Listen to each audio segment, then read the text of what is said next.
ابن جریج نے خبر دی، کہا کہ مجھے ابن شہاب نے لعان کے بارے میں اور یہ کہ شریعت کی طرف سے اس کا سنت طریقہ کیا ہے خبر دی۔ بنی سعدہ کے سہل بن سعد رضی اللہ عنہ سے انہوں نے بیان کیا کہ قبیلہ انصار کے ایک صحابی رسول اللہ صلی اللہ علیہ وسلم کی خدمت میں حاضر ہوئے اور عرض کیا، یا رسول اللہ صلی اللہ علیہ وسلم، اس شخص کے متعلق آپ کا کیا ارشاد ہے جو اپنی بیوی کے ساتھ غیر مرد کو دیکھے؟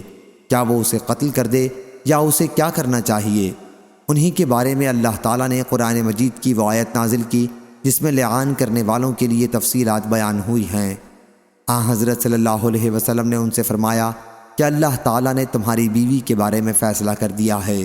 بیان کیا کہ پھر دونوں نے مسجد میں لعان کیا۔ میں اس وقت وہاں موجود تھا۔ جب دونوں لعان سے فارغ ہوئے تو انصاری صحابی نے عرض کیا، یا رسول اللہ صلی اللہ علیہ وسلم، اگر اب بھی میں اسے اپنے نکاح میں رکھوں گا تو اس کا مطلب یہ ہوگا کہ میں نے اس پر جھوٹی تہمت لگائی تھی۔ چنانچہ لعان سے فارغ ہونے کے بعد انہوں نے حضرت صلی اللہ علیہ وسلم کے حکم سے پہلے ہی انہیں 3 طلاقیں دے دیں۔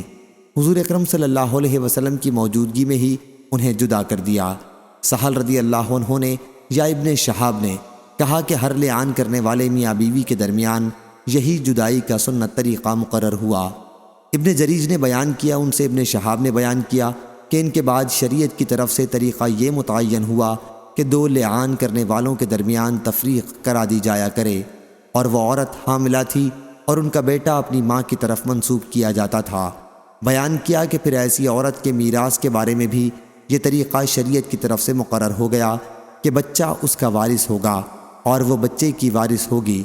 اس کے مطابق جو اللہ تعالیٰ نے وراثت کے سلسلے میں فرض کیا ہے، ابن جریج نے بیان کیا، ان سے ابن شہاب نے اور ان سے سہل بن سعد سعدی رضی اللہ عنہ نے اسی حدیث میں کہ نبی کریم صلی اللہ علیہ وسلم نے فرمایا تھا کہ اگر لعان کرنے والی خاتون اس نے سرخ اور پستہ قد بچہ جنا جیسے وحرہ، تو میں سمجھوں گا کہ عورت ہی سچی ہے اور اس کے شوہر نے اس پر جھوٹی تہمت لگائی ہے، لیکن اگر کالا بڑی آنکھوں والا اور بڑے سرینے والا بچہ جنا تو میں سمجھوں گا کہ شوہر نے اس کے متعلق سچ کہا تھا، عورت جھوٹی ہے۔